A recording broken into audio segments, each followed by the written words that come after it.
afternoon, everybody. My name is Vince Hines, and thank you for joining us at this webinar. Is your PMO moving in the right direction? So joining me today is Marissa Silva. Hello, everyone. And this is going to be quite a focused conversation. We're not going to chat to you. So hopefully you're sat there with your lunchtime sandwich, or if you're working from home, maybe in your pajamas with a bowl of cereal.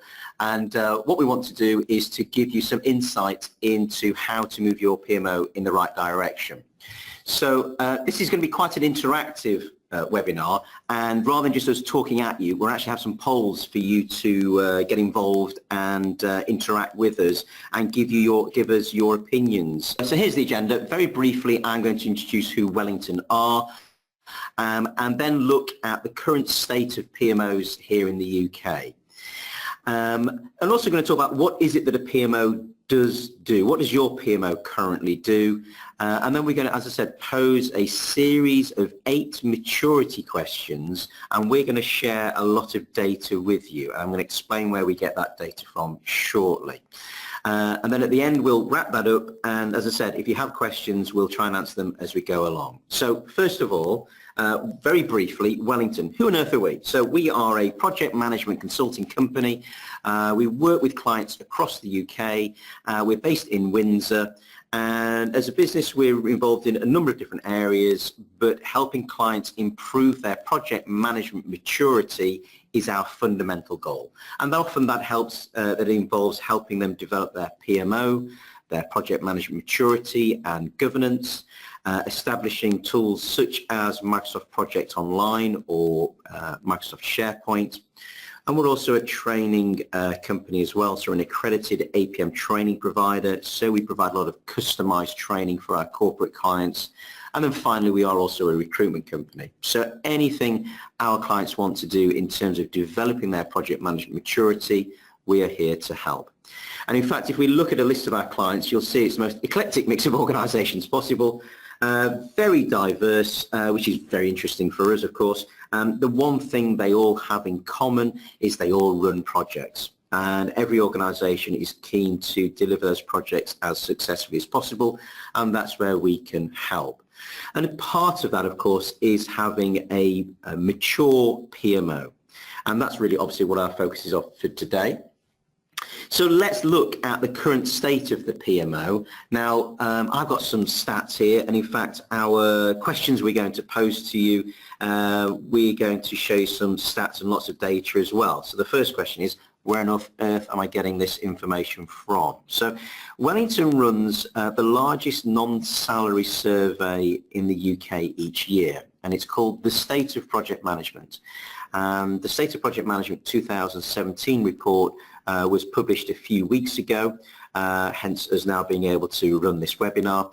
And nearly 400 organisations took part in that survey. It's a detailed survey looking across a lot of elements of project management, in particular how successful organisations are at delivery, the state of their PMO, maturity generally, tools that they may use, PPM solutions that an organisation might use, and so on.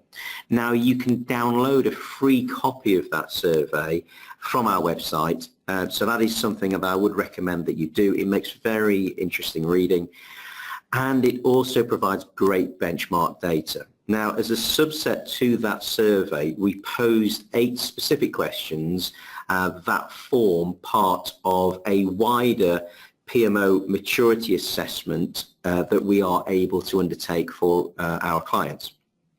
So, you know about PMO or project management maturity tools, and we're going to talk a little bit about that shortly, but we've got a particular tool, particular method for assessing the PMO itself. Anyway, from the survey, 85% of organisations that responded to the survey that are involved in project management have a PMO. This represented an uplift of from last year, where it was 71%. A lot of PMOs are very young, however, and I think for me and for us, one of the key questions is your PMO adding value? There is an often cited problem where project managers feel they're just being nagged to fill out detailed scoping documents or supply monthly reports. The PMO seems to be just collating that and then rebadging it and submitting it up to senior management. Is that really adding value? Now, of course, what we're here to do is talk about the much wider role that a PMO can undertake, where it can genuinely add a lot of value to an organisation. So the first real question is, so what does your PMO actually do? And from the State of Project Management survey, we can see those areas, those scope areas that PMOs typically are involved in and undertake. Now, at the top of our list here are those standard bread and butter things that a PMO would expect any PMO to be involved in, such as at the top there, producing regular status reports for the projects and providing that to senior management. And we often talk about a project register, and we talk about RAG, red, amber, green, KPIs, key performance indicators. So how are all our projects doing? And then hopefully the organisation does have a consistent approach to selecting, planning, running and closing projects out. And as part of that, there is a consistent document set, something like a scoping document, often called a PID or a PMP, whereby we can ensure that projects are managed in a similar way using those standard documents, a standard risk log, a standard change request form, a standard project closure form, and so on. Who typically owns those? Well, often it's the PMO. So these are the bread and butter items that a PMO should be looking after. But to be honest, if I look much further down the list, we've come across things that where a PMO can really add value. So a question for you for today is really as a kind of a food for thought. This list here, are you doing all these things? Of course, every PMO shouldn't necessarily do all these things. It depends on what sort of PMO you have and what sort of organisation. But if you're focusing on those very common items at the front, my challenge to you is to look further down that list, because that's where the added value is. So right at the bottom is facilitating post-project benefits tracking, a common issue across many organisations. Are we actually tracking the benefits that these completed projects were allegedly supposed to bring? Of course, the project manager's left that role because the project's finished. The sponsor might not be too keen to talk about the benefits that their project should have realised. So often there's no one really left tracking benefit, and this is where the PMO can step in to make sure that we do that. Priority scoring of proposed projects, so coming up to the fourth from the bottom here again. So making sure that we understand which projects are getting selected. It's not just because the senior manager, it's their pet project and they're going to bang the desk saying, I want my project, but projects have been selected based on a transparent prioritization scoring. And then next to that, facilitating cross-project dependency management. So again, project managers, they work in isolation. They possibly don't have that helicopter, holistic view across the portfolio. Who does? Hopefully the PMO. So the PMO can help the organisation be better at scheduling projects, reducing bottlenecks and constraints and dependencies between projects, and making sure that project managers are aware of these dependencies as well. So for me, these areas are where a PMO can add a lot of value. So if you're looking just to provide status reports and own the methodology, that's great stuff, of course, but I'm going to challenge you to look further down that list to make sure that we do add more value. Moving on, so taking a slightly different look at this at a higher level, if we say what is the role of a PMO, here is a list of a number of scope areas. And again, I'll caveat this by saying, should your PMO do all of these things? No, it depends on the organisation, it depends on the PMO, it depends on the remit of the PMO, but it's certainly a very good list to compare yourself against. So we've split these into three core areas around maintaining best practice, supporting project managers and project teams, and supporting decision makers. So again, our goal here is to make sure your PMO is adding as much value as possible. So to look at the remit of your PMO currently, compare yourself to this list. Are you undertaking all these things? Could you undertake some of these? I'm not going to go through all of them today. I do want to pick on a couple of them. And on the left-hand side, there is in one of those blue balls, assurance.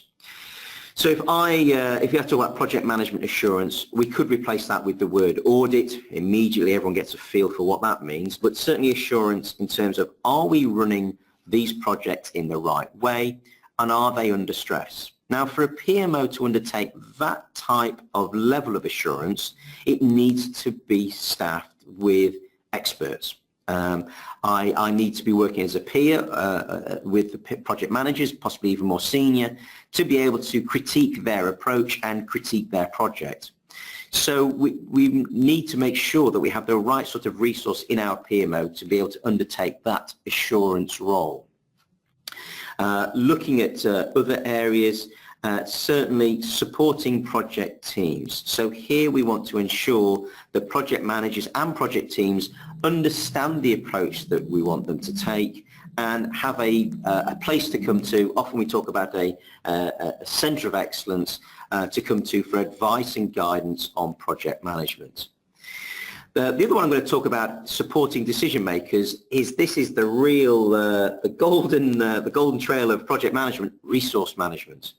Often when we start to engage with a client, particularly on a technology project to deploy Microsoft Project Online, that one of the key drivers for that is to improve resource management. And here's where we're looking to replace all those spreadsheets with a single resource pool, a list of all the people assigned to projects, and then we can understand how much resource do we have compared to how much work we have planned. And in order to do that, we really need to be using a PPM solution to help us. As I said, we invariably come across people who are trying to do this in spreadsheets and spending a lot of time trying to update spreadsheets. The reality of it is we need to leverage the technology for our benefit. So again, here's an opportunity for you to look at the full potential role of the PMO, and it's food for thought. Is your PMO undertaking all these things? Is it just doing some of the simple stuff, or can it really add value? So in the State of Project Management survey, we also posed some questions about the future for the PMO. This year for us at Wellington, we're particularly interested in the future PMO. And in fact, we're running a conference later this year in September about that very topic, the future PMO. And I'm going to mention that a little bit more at the end of the webinar, because that's going to be quite an exciting event. We're particularly pleased because we do have a DeLorean time machine coming to the event, a real one. We're not going to take it over 88 miles an hour. We've promised not to do that. But that's a great event if you're interested in the PMO particularly. So as part of the survey, we posed a couple of very simple questions asking about the future from people's perspective. Do you think your PMO is going to get an increase in scope and responsibility?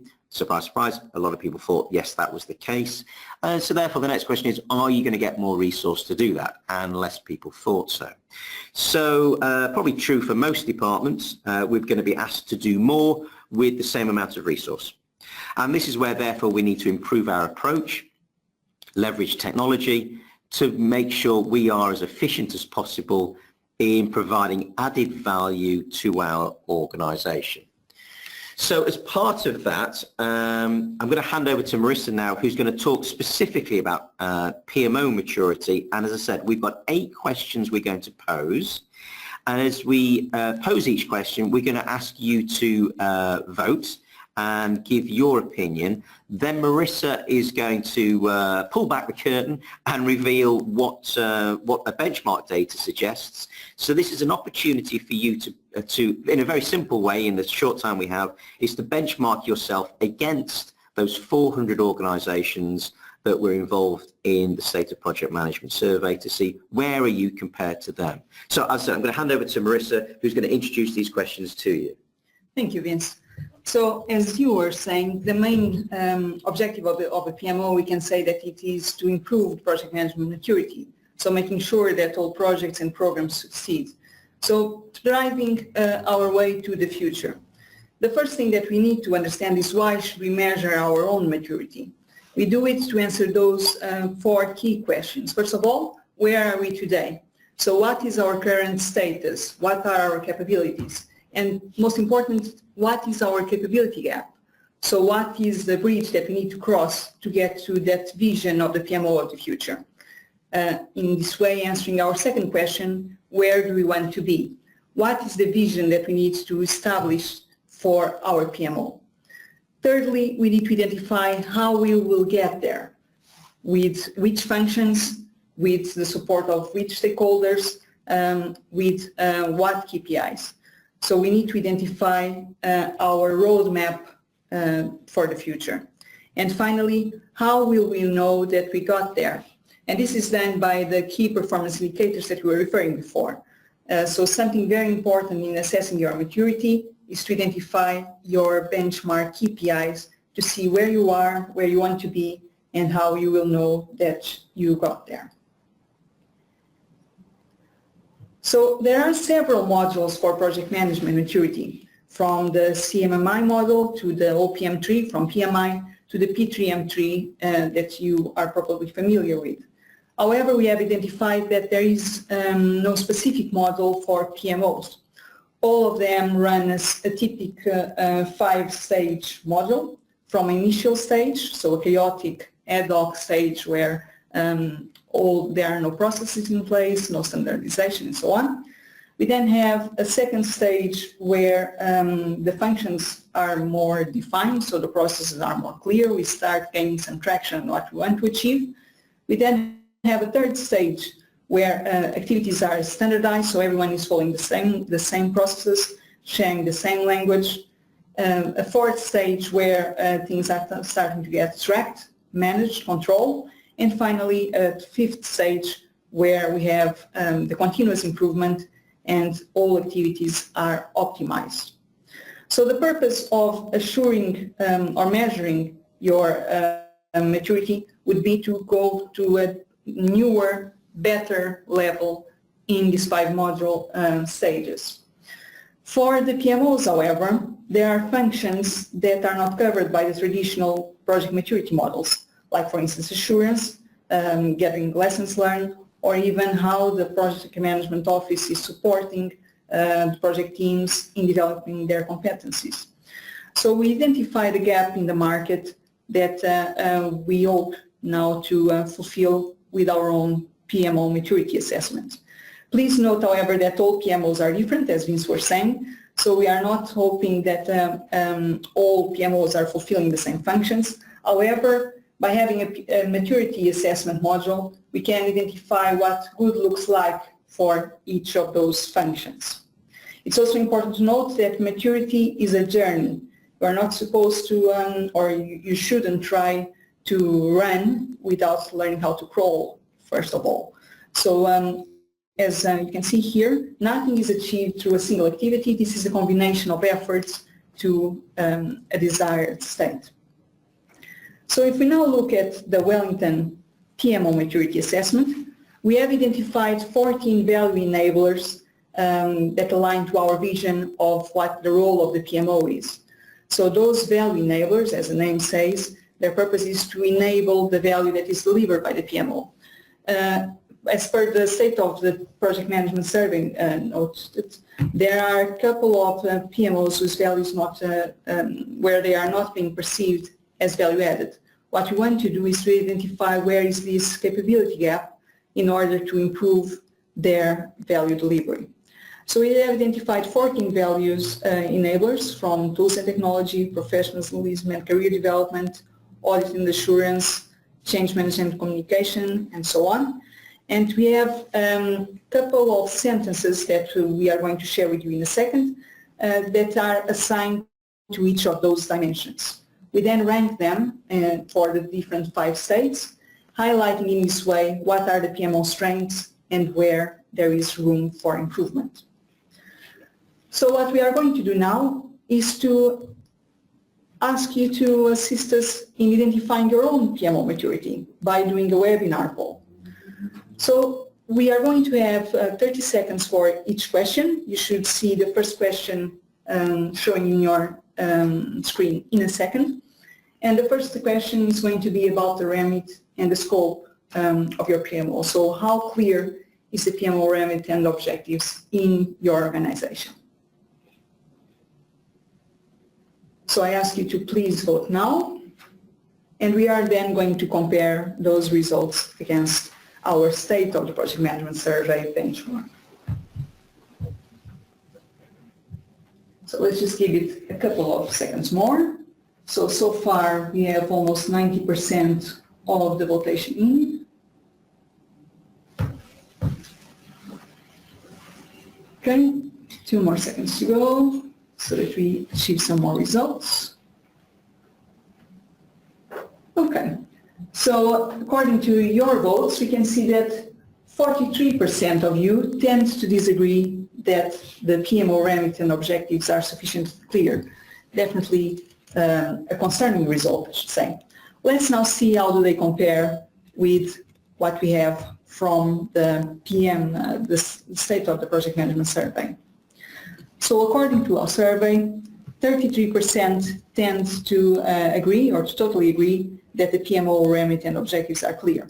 So you can see here that you are pretty much in line with the results that we have in the survey. Yeah, looking at the data, Marissa, so 29% tended to agree on our online poll, whereas as we've just said here, 33% tend to agree. So it's very, very close. And hopefully this is kind of food for thought for everybody to say, well, the PMO remit and objectives is a lot of us where those aren't clear at all. Exactly. You are not alone, though. Yes. So sharing the pain. Exactly. Okay.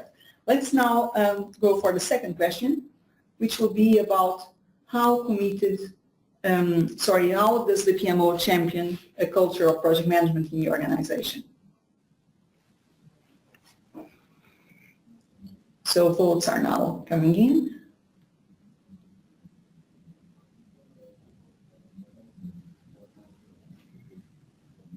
%60 of the votes are in.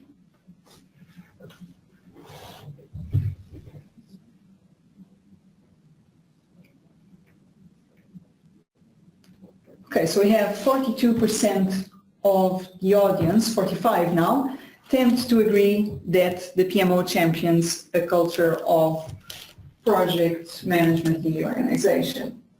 So we finished with 43% tend to agree, where 24% tends to disagree.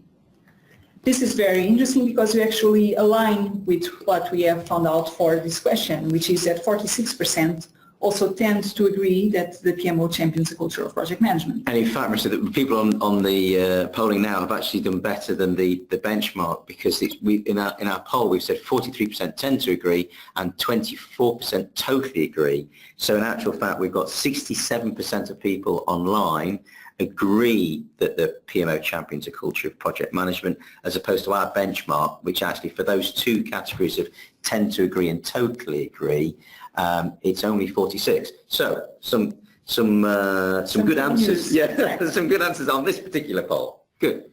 Excellent. If we go now to the third question. So the third question that we would like to ask you is about the commitment and availability of your sponsor to guide the future direction of the PMO. Let's see what we get to this answer. Yeah, you've got to be honest as well. That's important.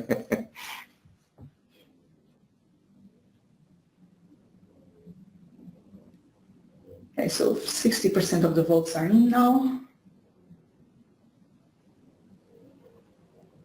And we seem to have a mixed audience.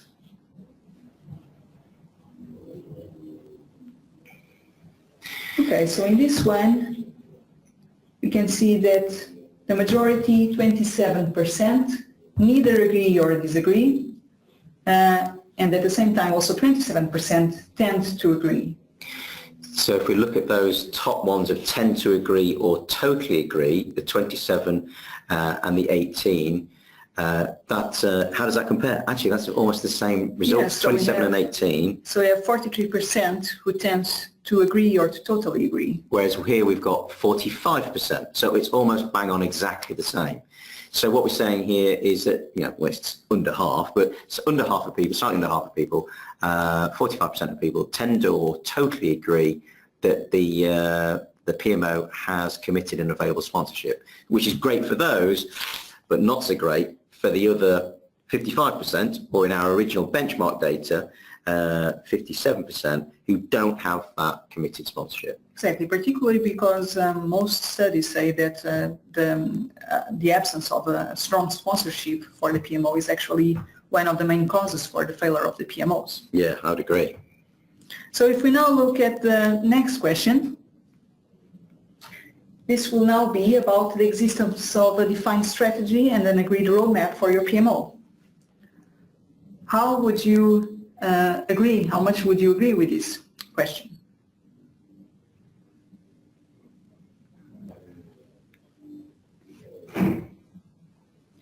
So 50% of the votes are in. Okay, so we have a concerning result in a way.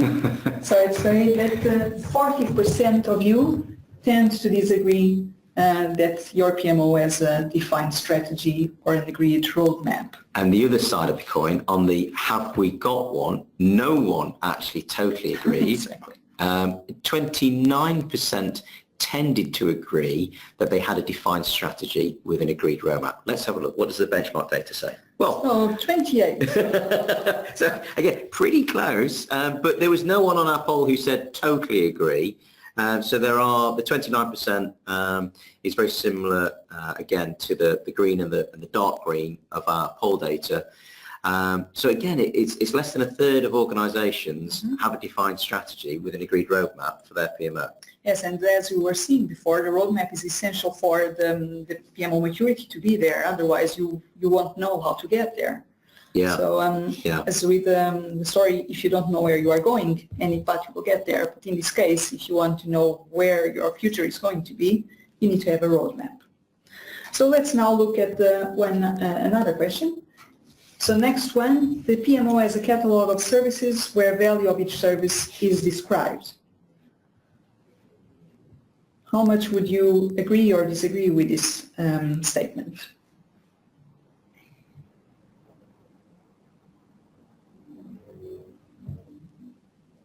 Very interesting results coming in. Yeah, this is one that scores particularly low. So on the totally agree and tend to agree categories, if we add those two up, we have currently, it's moving around a little bit. Oh, it's just gone up.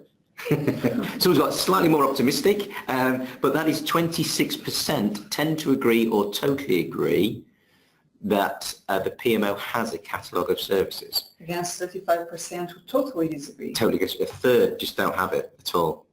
Let's see how we compare with our benchmark. So in our benchmark, 22% tend to agree or totally agree with the PMO having a catalogue of services. And on our online survey, we had 26%. So very close again, with a big sway to the totally disagree. We just don't have that information. Mm-hmm. Exactly. Yeah, which is, again, a real hole for a lot of PMOs. Mm-hmm. Exactly. And the catalogue of services is a real key piece to identify how the value is being delivered by each service. So if we now look at the next one, the next question has to do with the roles and responsibilities within the PMO team. Would you say that those roles are clearly defined? Let's find out. So, Miss, we've got two more questions after this, haven't we? Correct, yes. So far, we have 60% of the votes now, so almost there.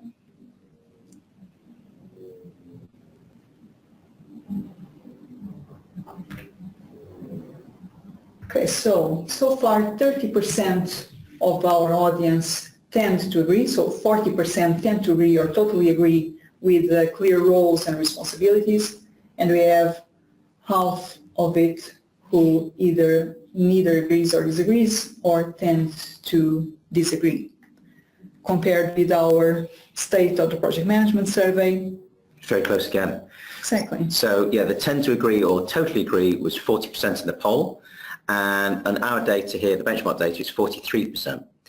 And for me, I think this is often an area that there is a written down description of the role of the head of PMO, role of analyst or whatever. This is one of those areas that more PMOs, I find, and Marissa, probably from your experience as well, this is something that more have, but there's still quite a few that haven't. I mean, even in our poll, there are 35% who totally disagreed or tended to disagree. Mm-hmm. Very interesting results indeed. Let's go to our next question now, and this would be about a very important question indeed. If a PMO is recognized as a strategic business partner in your organization. Yeah. Can you justify yourself? Yes. Does everyone see you as adding value, or as those annoying people down the road who keep asking for reports and filling out scoping documents? Hopefully we're at the positive end, but again, and of course this is a value judgment. You may think that you're recognised, and maybe when you go and talk to people, maybe they're not so sure. But we've got, I think, one more question after this one, and here so far, data's coming in. We have 24%, sorry, a little more, so 26% now tends to agree that they are a recognized strategic business partner, where we have 15% who totally disagree, and 25% tend to disagree also, so a large percentage feels that they are not recognized. Yeah, so 40% tend or totally disagree they've been recognized, and on the positive side, it finished at 25 and 5% for tend to agree or totally agree. So on the online poll, 30% of people tended or totally agreed that roles and responsibilities. So let's see how you compare with the others. Yes. The PMO is recognised. Is a PMO recognised as a strategic partner? In our benchmark data, it was 26%, and for the people online, it's actually 30%, so slightly better. Yeah, it's a very good indicator, yes. 26% in this case, it's very bad news, so you should be your project manager's BFF and also, recognized as the best mate for your portfolio. Yeah, absolutely. For your sponsors. Yeah. Okay, so Marissa, we've got one more question left? We do, yes. So our last question has to do with maturity. So, does your PMO periodically assess their own maturity level? So do you know where you stand? Have you even thought about it? Yes. Well, you have the opportunity now. This is a moment. Yes. Let's see our results. So we have some concerning results also in this one. Let's see. So 80% of the votes are in. So far we have 60% of our audience totally disagrees or tend to disagree that their PMO is periodically assessed regarding their maturity. So on the flip side, only 20% tended to agree and no one totally agreed. And let's compare that to our benchmark data, and you can see that on the benchmark 26% tended or totally agreed, so we're slightly below that with 20% on the online poll. So you can see there's a lot of people who don't tend to assess their own maturity level. Mm-hmm. It is. More food for thought. It is, exactly. So this is an opportunity now for you to reflect on the results that you got for these questions, and also to identify how you can improve or start by assessing your maturity in order to improve it in your PMO. Just to finalize on what we consider to be the key drivers to improve your maturity, we identified four main roles or four main drivers. The first one being the development of methods. So the existence of a consistent, practical, fit-for-purpose methodology, governance structure is essential for your project management maturity to improve. Then, of course, we have the role of the PMO, central to how the culture of project management is embedded in the organization. And the PMO should be leveraged in order to develop the capabilities that are required to support the success of projects and programs in the portfolio.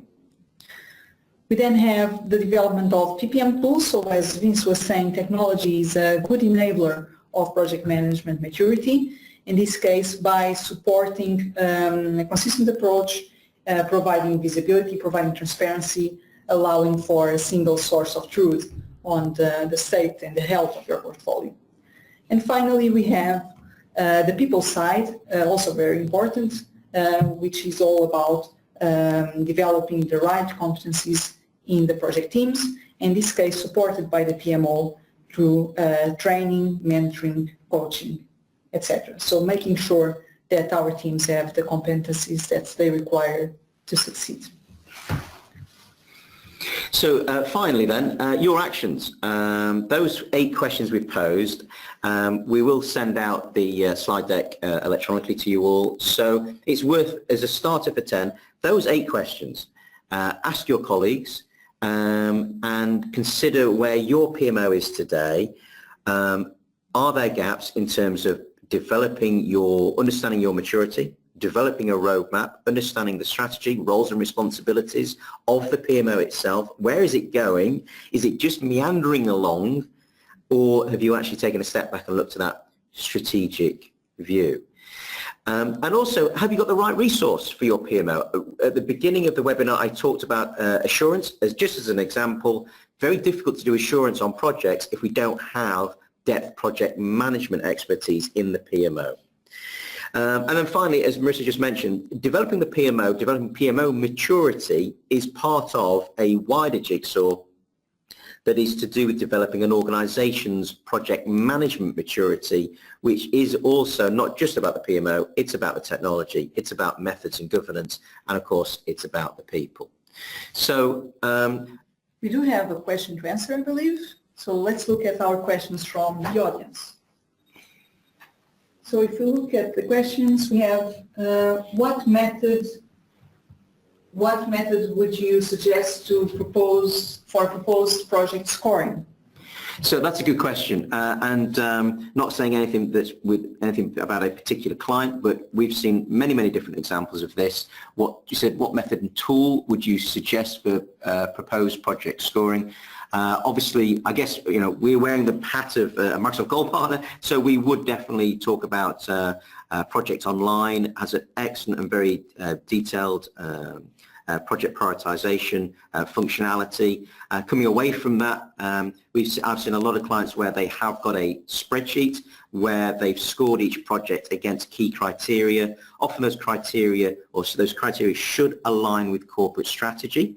So what a big question for any project is, does it align with corporate strategy?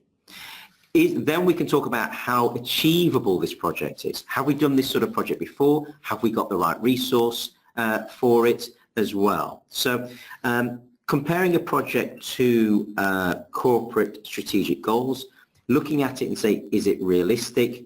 Are often ways of scoring it. And I've seen some very simple examples and helped some clients set up some very simple examples where they've got a criteria of 8, 10 things, and they're simply scoring each project a value judgment, 1 to 3, 1 to 5 against each one. That then gets put in front of the projects board or steering committee or portfolio management, and they will use that as a guide. And this is a key thing here. We're not going to get the software to therefore, the computer says you have to do project A. What it does do, however, is provide a guide. And that guide then helps direct the decision makers into which projects that we should be approving. So as I said, I think one of my colleagues, Baz Kinder, often runs webinars on Microsoft Project Online, and that would be an opportunity to look at how the tool there it can do this in a very powerful way, and you can put in things like, well, my budget is X, my resource availability is Y, which projects should I select? And Project Online has a number of algorithms that will help deduce the appropriate project for you. So I hope that helps, but obviously do come back to us with more. And there's probably time for one more question. Marissa, is there one there that you want to be able to have? Yes, so we have another question. How do we ensure we promote our strengths as a PMO as well identifying the obvious capability gaps? So opening up our PMO to an assessment of our maturity has made our team feel under attack by some stakeholders. We have never fully bought into the PMO and are using the assessment as an opportunity to focus on the negatives, areas of weaknesses, and push back again. So how do we ensure we retain our credibility through the maturity assessment process and keep a positive focus to our maturity journey? Politics and culture, always difficult. They are indeed, and that's something that we try to cover also through our maturity assessment module by interviewing the different stakeholders. So instead of just focusing on the PMO team or just on the project managers, we try to triangulate the different results in order to have them all in the same boat, in the same journey. It's all about building relationships, I would say. So if you get the buy-in from your stakeholders, if you start engaging with them through the very beginning, establishing a sense of vision that is shared, they will be on your side. My view is that no one destroys what they help to build. So if you help them, if you are with them building it together, co-developing it, this will get their attention and their support. Yeah, that's a good point, Marissa. Just some other thoughts on that as well. So as Marissa said, let's engage them. And the fact that you're going to do a maturity assessment should be seen as a positive thing where you're actually making an evaluation of where you can add the most value to the organisation. But there are always going to be some people who are going to be, they're not going to be in favour. They don't see it as adding value. But I would focus on senior managers. What is it they need to enable them to make informed decisions? Where that is the core value that you can provide. And I think rather than saying, right, we're going to assess ourselves, do you think we're good or rubbish? I think putting on the table a number of things that you can do that maybe you're not currently doing. So if you look back in the slides and look back at some of that list of things that PMOs can do, look at some of those higher value things that a lot of PMOs aren't doing and maybe actually project that to say, we're looking to do this, we're looking to do this, we're looking to do this. We can't do it all, but which of these would you see as adding the most value to you in your role to enable you to make informed decisions? Now, there are a lot of, unfortunately, there's always an element of education here. If people are not experts in project management, there is going to be an education route for you to take. But as Marissa said, we've got to, you've got to take these people on the journey with you. Let them be part of defining what the PMO should look like rather than just closing the door to them. Exactly. So giving people a voice so that they can express what is value for them. Yes, yes. Now, I'm conscious on time. I appreciate we've probably taken longer than we thought, but I hope this has been very useful. As I said, we'll send out the slides to you. Do go to our website where you can download the State of Project Management for free, that survey. I really recommend that to you. And I did mention, of course, Future PMO. You can go to www.futurepmo.com. There's a holding site there. The website's actually being launched next week. And that's about a very exciting conference we're doing in September in London and around the future of the PMO. So from Marissa and I, thank you very much for your time today. I hope that's been useful. Our contact details are there as well. So if you do have any other questions or want to bounce any thoughts off us, you are very welcome to do that. Thanks very much. Thank you.